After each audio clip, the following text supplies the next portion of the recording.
Hi, Meg Moranis here, the voice of Diets Are Fattening, and this is an important video because it really helps back up what I'm saying here.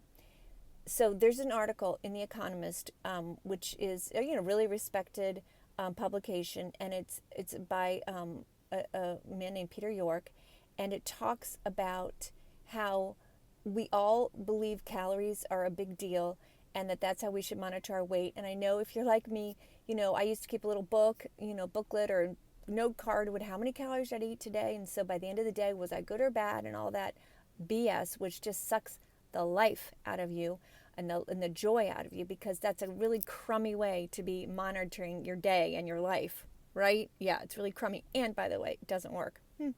So anyway, this article goes on to say that there's science now that says counting your calories is absolutely a terrible way to lose weight.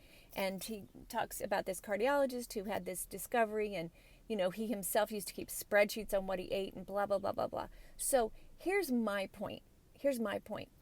I love that he's pointing out that calorie counting is stupid.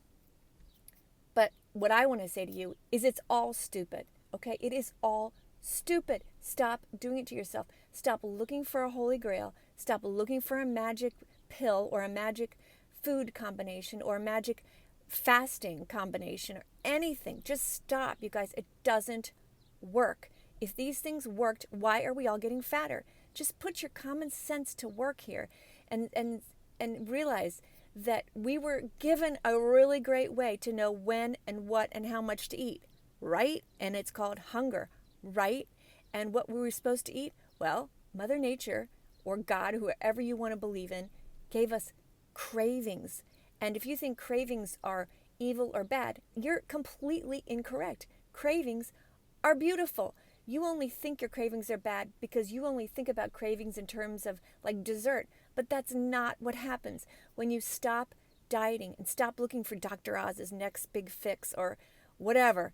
You reconnect with your body, and your body is just so much smarter than you give it credit for. And if you look down at your lap and you see, your stomach looks heavy to you, or your legs look fat or whatever, and so wow, how can I trust this body? Well, that what you're looking at, the heaviness that you see, is a result of you lacking trust in your body and not respecting what your body has told you. You know that feeling of overeating and sitting at a table and going, oh, I feel so bad. What do you think that feeling is? That is Mother Nature screaming at you to stop eating. So you say, okay, well, that sounds really good, but I could never just stop eating when food is so good. Yes, you could. Yes, you can. And the reason that you can is because when you can eat whatever you crave when you're hungry, everything changes. But probably from the time that you were a young kid, you saw maybe your parents, your aunt, or your sister, or your brother, whatever, somebody dieting around you. And then you saw that belief in dieting propagated and pushed all over the media that you see as a kid or as a grown-up or whatever, online, on television, and billboards, everything. Oh, this is how you lose weight. You equated being thin with dieting. And it's just so silly. Dieters are not thin. Naturally thin people are what you want to copy, not dieters. Some dieters are thin because, and I mean very few, because they're just really rigid, and they sacrifice so much to be that way. You don't have to do that. And by the way, it doesn't work for most of us anyway. It didn't work for me. It was a constant battle. So what you need to do instead, folks, is understand like what the point is of this article is that things that we were told for decades about how to lose weight were completely BS. And so that's talking about calorie counting. But don't you think that probably is true for everything out there right now? And if you say to me, or if you put a little comment saying, oh, well, I lost 30 pounds on keto, so what? It's not losing the weight, folks. It's keeping it off. When are we going to see that? It is not weight loss that is hard. It is keeping weight off, right?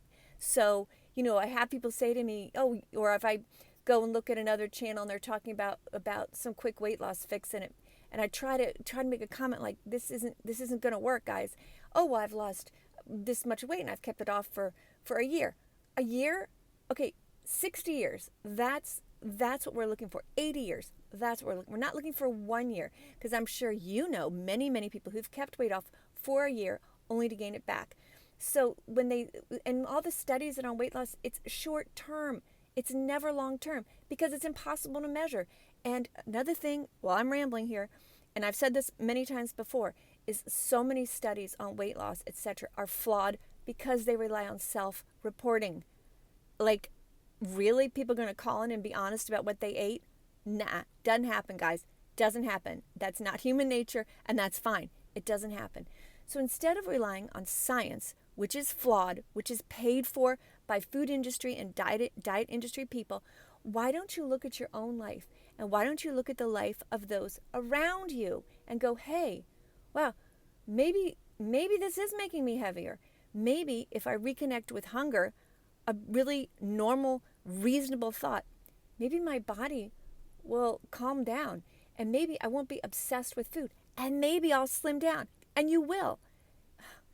Join me in this like, well, it seems revolutionary, although it's not at all. It's so normal. Dieting is what's abnormal. What I'm saying is normal, and it works, guys. It works. I promise. And it's joyful, and it's for the rest of your life. And it is the opposite of dieting in every way, because dieting is miserable. You eventually crack. And I can hear you right now. Oh, well, this diet I'm on right now, I'm not even hungry. Really? Well, then you're going to gain it back really quick, because when your body loses hunger, it is on high alert and you will have payback weight gain, and it'll be fast, right? So if you want help building your healthy thin mentality, and I really hope you do, please go to dietsorfattening.com just to see more of this message. Join us in our private Facebook group. Join us in our private workbook group, where I just keep going over our workbook. It's the first 12 weeks of your healthy thin mentality, guys, and I'm just putting it out there because I know the misery of dieting, and I know the joy of being a healthy thin mentality person. And you have so much more time in your life for more important, not more important, more elevating, more productive thoughts than, oh my God, what am I going to eat today? Seriously. Oh, if this message is helpful to you, and again, I really hope it is, please like, share, subscribe. That's how I get more traction, and I really need help with that. I hope you have a great day building your healthy thin mentality, where you ask yourself one question. It's so simple, guys, and sometimes simple things seem like that couldn't be it. But yeah, it is. It's, am I hungry? Am I hungry? Am I hungry? Could I delay? Could I eat this much? And could I just put off finishing this for a few minutes and let's see how I feel? And the transition is amazing and it's beautiful. And yes, you can do it. Yes, you can. Don't look at your leg and think you can. Yes, you can. I promise. Come back soon. I will.